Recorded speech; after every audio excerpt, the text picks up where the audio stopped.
बिना पीएचडी और बिना नीट्स के बाहर से जो आए वो नियुक्ति कैसे कर सकते हैं। एसएससी का मामला हो, सीजीएल का मामला हो, मैं जरूर आपसे कहना चाहूंगा, व्यक्तिगत निशाना बनाना, लड़कियों को गाली देना और 80 मुद्दों से खत्म कर देना। मतभेद हो लेकिन व्यक्तिगत हमला, जंतर मंतर पर दुकान पुलिस के द्वारा लूट लिए गए। हर दिन पूरा देश का लगभग साधु संत, जितने साधु संत वो सब पप्पू यादव के साथ खड़े टोटल। आपको आश्चर्य होगा, एक भी साधु संत ये कमेटी बनाया कौन है? चंपत राय। चंपत राय के बारे में यौन शोषण से पीड़ित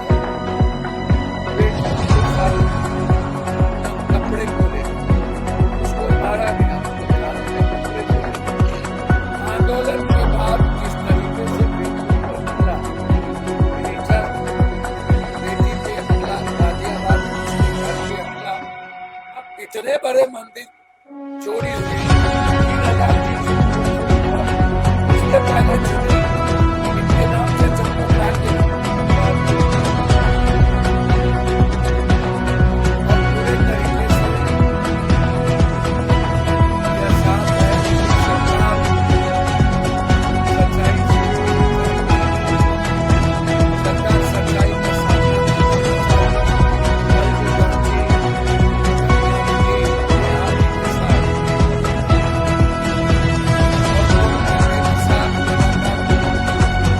विडंबनाओं के बीच ये देश किस तरीके से विकास की प्रगति में आगे बढ़ रहा है, ये तो अलग अलग नेता जब बयान देते हैं तो पता चलता ही है। लेकिन इन सब के बीच अब से कुछ देर पहले पप्पू यादव पूर्णिया से निर्दलीय सांसद हैं और आज उन्होंने पटना में एक महत्वपूर्ण प्रेस कॉन्फ्रेंस की है और देश के अलग अलग मुद्दों पे अपनी बात रखी है। बहुत प्रखर अंदाज में उन्होंने अलग अलग मुद्दों को मीडिया के सामने रखा है, चाहे वो झारखंड में जिस तरीके से प्रोटेस्ट चल रहा है वो हो, सदन की कार्रवाई हो, बिहार में अलग अलग जिस तरीके से पेपर लीक का मुद्दा हो, नीट छात्रा का मुद्दा हो, या फिर अब की अगर हम बात कर ले तो जिस तरीके से सदन में राम मंदिर और चोरी कांड को लेकर जिस तरीके से लगातार विपक्ष के नेता मुखर हैं।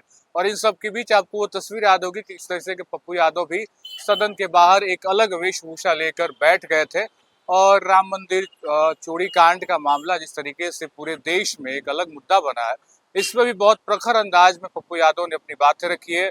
देश के अलग अलग राज्यों में पेपर लीक का मामला और साथ साथ इस वक्त जिस तरीके से झारखंड में प्रोटेस्ट चल रहा है और बीते दिनों किस तरीके से नेहा बोरा पे स्याही फेंकी गई, और साथ साथ बिहार का मौजूदा हालात क्या है, चाहे वो भरत तिवारी का हत्याकांड हो या फिर और भी जो भी मुद्दे रहे हैं, नीट छात्रा का हत्याकांड का मामला हो, तो तमाम इन विषयों पे पप्पू यादव बहुत मुखरता से अपनी बातें कह रहे हैं। हम आपको सुनाते हैं। पहला बिल तो कांग्रेस का सबसे महत्वपूर्ण बिल था।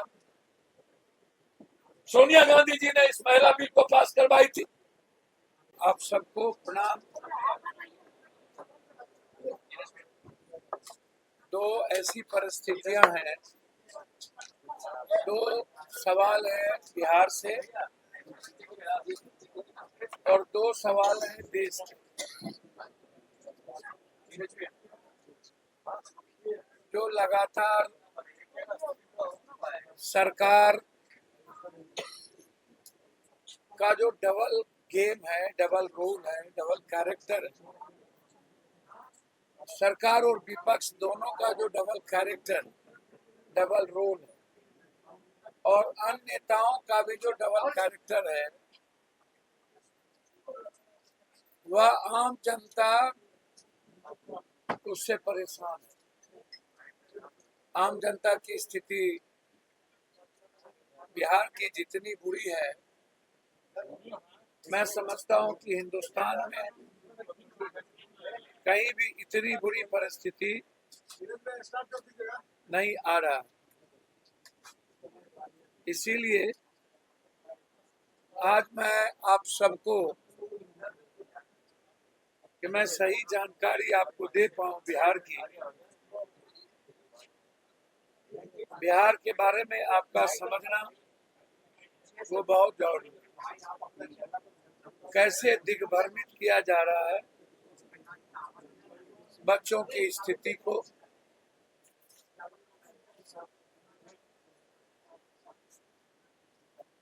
जिसमें कल जो रांची में घटना घटी नेहा जी के साथ और पूर्व में मेरे साथ लगातार जो घटना घटी, आज अखिलेश जी ने ट्वीट भी किया कि जिन लोगों ने हम पर हमला किया उसको पूरे उत्तर प्रदेश में बीजेपी सरकार के द्वारा कैसे स्वागत करवाएगा। अपराधियों को और पूरे तरीके से यह साफ है कि सरकार सच्चाई सुनना नहीं चाहती, सरकार सच्चाई का सामना नहीं करना चाहती और सरकार सच्चाई बोलने देने वालों को खत्म करना चाहती। यही कल नेहा जी के साथ हुआ। अपनी ही सरकार के गलत नीति के खिलाफ कांग्रेस के राष्ट्रीय छात्र अध्यक्ष भी धरना पर गए थे। राहुल गांधी जी धरना पर बैठे सभी छात्रों से बातचीत भी की और हमारी बहन नेहा जी वहां गई भी। उसके बाद जिस तरीके से बेटी पढ़ाओ बेटी बचाओ और बेटियों का सम्मान इस देश में आंदोलन के बाद जिस तरीके से बेटियों पर हमला, ऋचा बेटी पे हमला, गाजियाबाद में उसके घर पे हमला, जो बेटी आंदोलन में थे उसका वीडियो निकाल के बजरंग दल विश्व हिंदू परिषद के लोग लगातार उसके साथ छेड़खानी करना। कई बेटी हमारे आदरणीय नेता राहुल गांधी के समक्ष आए और उन्होंने अपने इंटरनल पार्ट में लाठी प्रवेश करने का, लाठी से मारने का, कपड़े फाड़ने का और बाजार में गाड़ी के भीतर जाति पूछने का, तुम किस जाति के हो, तुम किस धर्म के हो, क्या तुम मुस्लिम हो, यदि मुस्लिम हो तो इसको आतंकवादी उग्रवादी बना दो, कोई दलित लड़की है तो इसको आतंकवादी बना दो। इस तरह पुलिस दिल्ली के जाति पूछ करके बेटियों के साथ न कपड़े खोले गए, उसको मारा गया, उसको थाने में कपड़े खोले गए, टॉर्चर किए गए। ये सब बेटी अपने अपने मुंह से आज बोल रही और पूरे तरीके से पूरे देश में जहां जहां आंदोलन हुआ, हमने जब मैसेज दिया कि जितने 21 बच्चे आत्महत्या किए हैं, सभी बच्चों को 50-50 हजार रुपया और जितने बच्चे घायल हुए हैं, जिसको तंग किए जा रहे हैं बच्चे बेटी को, उसको 50,000 रुपया। तब और भी सामने आ रहा है कि कितने लोग घायल हैं, कितने लोग जेल में हैं, कितने लोगों का दुकान टूट गया, जंतर मंतर पर दुकान पुलिस के द्वारा लूट लिए गए। ये सारे सवाल सामने में आ रहे हैं। इसीलिए बिहार की स्थिति सबसे ज्यादा भयावह स्थिति बनी। परिणाम यह था कि हमारे बच्चों पे बुरे तरीके से पीटे गए, बुरे तरीके से बेटियों को तंग किया गया, जेल भेजा गया, फिर सुप्रीम कोर्ट के हवाले देकर के उससे जेल से नहीं निकाला गया। घोषणा करने के बाद बच्चों के साथ किसी तरह के राहत नहीं हुए और उसी कड़ी में आज हमारे बच्चे, कुछ प्रोफेसर, असिस्टेंट प्रोफेसर कई दिनों से भूख हड़ताल पर हैं। असिस्टेंट प्रोफेसर भर्ती आरक्षण रोस्टर में गड़बड़ी, बिना नीट पीएचडी की नियुक्ति, इसमें डोमिसाइल नीति लागू करने की मांग उठ रही है कि डोमिसाइल नीति मांग करो। ये प्रोफेसर के जो बाहर, सर इधर दिखाइएगा, जो बाहर के बच्चे सर इधर दिखाइएगा, जो इंटरव्यू लेने आए, उन्होंने बिहार के बच्चों के साथ बिना किसी नीट्स के, बिना पीएचडी के उसने नियुक्ति कर दी। बिना पीएचडी और बिना नीट्स के सर इधर बाहर से जो आए वो नियुक्ति कैसे कर सकते हैं? इस तरह का मोनोपोली गवर्नर साहब सुनने को तैयार नहीं, हालात अच्छे नहीं है। इसीलिए मैं आपके बीच में यह बात कहना उचित समझ रहा था कि मैं आपसे क्या बात करूं। मैं दूसरी बात मैं आपसे कहना चाहूंगा कि मतभेद होनी चाहिए। क्या व्यक्तिगत हमला किसी सरकार का काम है? क्या सरकार के मंडल अध्यक्ष का काम है? आंदोलन अब चिंताजनक मोड़ पर पहुंच रहा है। व्यक्तिगत निशाना बनाना, लड़कियों को गाली देना और 80 मुद्दों से खत्म कर देना। मतभेद हो लेकिन व्यक्तिगत हमला नहीं हो। चाहे जीपीएससी का मामला हो, जीएसएससी का मामला हो, सीजीएल का मामला हो, मैं जरूर आपसे कहना चाहूंगा कि हालात इस देश के अच्छे नहीं है। 15 दिनों से लोकसभा कंप्लीट रूप से बंद है। अमित भाई और प्रधानमंत्री जी गायब। एक गहरी साजिश लगातार रची जा रही है।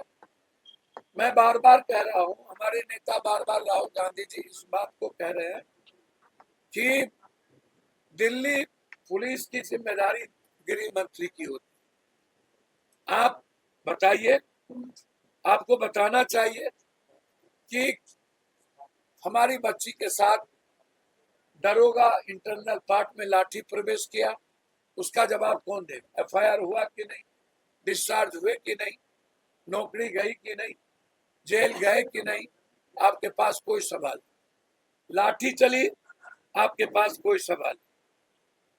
यह जवाब मंदिर चोरी में आपने बड़ी धूमधाम से बड़ी बात कही थी 25 में कि हमने ये कमेटी बनाया। कौन है चंपत राय? चंपत राय के बारे में यौन शोषण से पीड़ित है, यौन शोषण का केस है। साधु को, शंकराचार्य को छोड़ के किस आधार पर चंपत राय को, किस आधार पर गिरी को आपने इस कमेटी में और नृपेंद्र मिश्रा को अध्यक्ष बनाया? आधार आपका क्या था? इसमें क्या शंकराचार्य थे? क्या शंकराचार्य और साधु संत ने चयन किया था? सरकार खुद चयन की और फिर सरकार ने उसको अपने लोगों को, आप कुछ आरएसएस के लोगों को दे दिया और कुछ सरकारी लोगों को दे दिया। आप इतने बड़े मंदिर चोरी हुई 3,300 करोड़ से ऊपर, उसके पहले जमीन इनके नाम से, चंपत राय के नाम से कर दिया गया। गोविंद गिरी को कोषाध्यक्ष बना दिया गया। इस ट्रस्ट में और भी लोग लगातार रहे।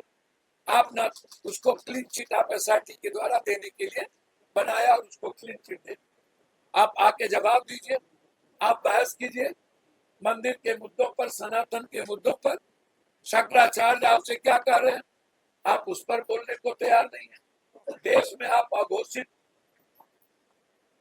समझिए कि पूरा देश कर्फ्यू लगा हुआ है, पूरा देश गृह युद्ध की स्थिति बनी हुई है, पूरा देश जयंती लगातार हर मुद्दों पर अल्फा जयंती अपनी आवाज उठा रहे हैं।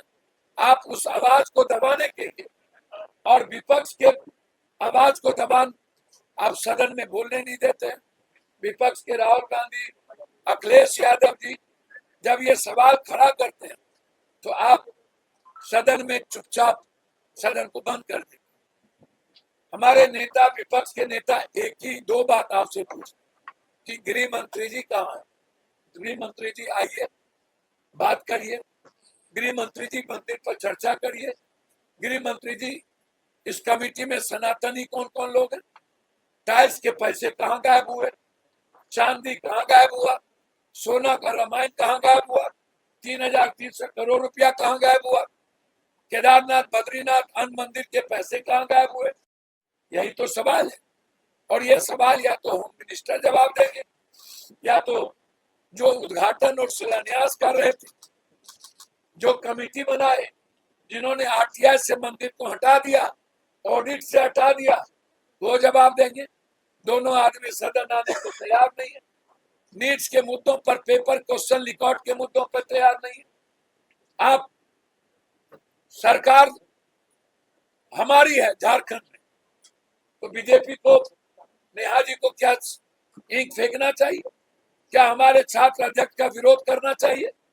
जब हम अपनी सरकार के विरोध में हम आंदोलन कर रहे हैं, हमारी सरकार वहां पर सीआईडी में दे दी, हमारी सरकार वहां 4 जेएसएस के लोगों पर को बुला लिया कि तुम जवाब दो।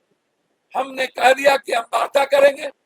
बच्चे के पास मंत्री गए, हमारे मुख्यमंत्री ने कहा कि घर आने दो। बेंगलोर में हमारे मुख्यमंत्री बच्चों के पास जाके मिले। तुम क्या किए? तुमने पूरा का पूरा रण क्षेत्र बना दिया, पूरा देश को रण क्षेत्र बना दिया। AK-47 आपने कहा कि हमने गोली नहीं चलाई दिल्ली में पेंटागन से, और वो बेटी कह रही है कि मुझे सीधे टारगेट करके मारा, और उन्होंने पूरा फेस दिखाया। फिर इसका जवाब कौन देगा? लेकिन आप डायलूट कर रहे हैं। आप कह रहे हैं कि सदन चलने दीजिए। हम सदन चलाना चाहते हैं, हमारे नेता। वो कह रहे हैं कि आप जवाब दे दीजिए, चर्चा हो जाए। वो कह रहे हैं मंदिर पे चर्चा हो जाए, और आप कह रहे हो कि महिला व्हील तो कांग्रेस का सबसे महत्वपूर्ण बिल था। सोनिया गांधी जी ने इस महिला बिल को पास करवाई थी। 2023 में कांग्रेस के समर्थन से यह महिला बिल पास करवाया गया। 3 साल से नरेंद्र मोदी जी इस महिला बिल को पास नहीं कर रहे। 3 साल से। क्यों? जो महिला बिल पास हो गया, किरण रिजिजू जी इस बात को जानते हैं, फिर आप दिग्भ्रमित क्यों कर रहे? हमारे नेता आपसे बार बार पूछ रहे परिसीमन में महिला बिल की क्या जरूरत और परिसीमन का तरीका क्या होगा? पहले आप सभी विपक्ष से बात करिए। आप डायलूट कर रहे हैं। आप 23 में जो महिला बिल पास हो गया, राष्ट्रपति जी के यहां से पास हो गया, उसको आप एक्सिक्यूट क्यों नहीं कर रहे?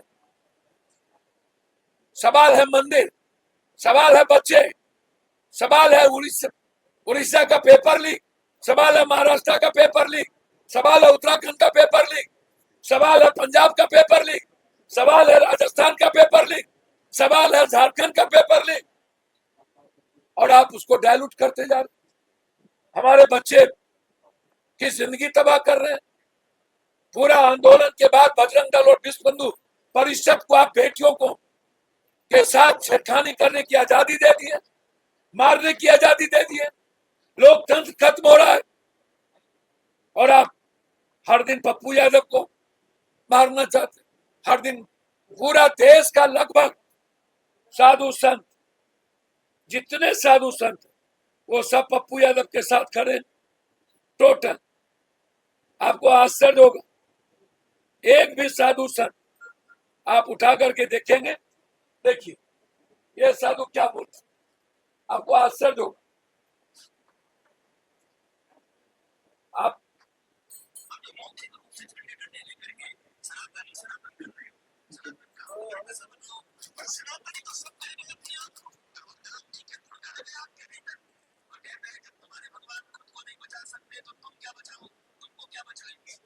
अब आइए, आप देखते चलिए, ये सारे बाबा देखिए, ये इनके बारे में क्या बोल रहे हैं, जो गोली खाए थे अयोध्या में।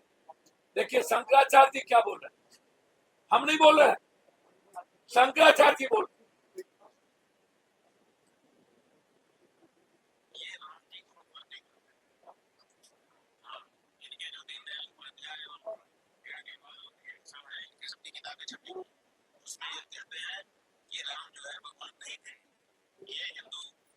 लोगों की जो है कमजोरी है कि जो भी थोड़ा आगे बढ़ करके अच्छा काम करता है उसको ये लोग देवता बना देते हैं। ये राम जो है हमारे यहाँ के जैसे ही उनके 32 सीटर का से कोई भी रोएगा। तो ये जब राम को भगवान ही नहीं मानते, तो आपने पूरी अनकट बाइट सुनी और एक लंबा प्रेस कॉन्फ्रेंस है, अलग अलग मुद्दों पे पप्पू यादव तेजस्वी यादव को घेरते दिखे हैं। भाई वीरेंद्र का जिक्र किया है, नीट छात्राकांड का जिक्र किया, भरत तिवारी का जिक्र किया, झारखंड का जिक्र किया, सदन की कार्रवाई का जिक्र किया और सदन के सामने अपनी अलग तरीके की वेशभूषा का भी जिक्र किया, राहुल गांधी का भी जिक्र करते अपनी बातें रखी हैं। फिलहाल इस वीडियो में इतना ही। आप बने रहे खबर अनफिल्टर्ड के साथ। बहुत बहुत शुक्रिया।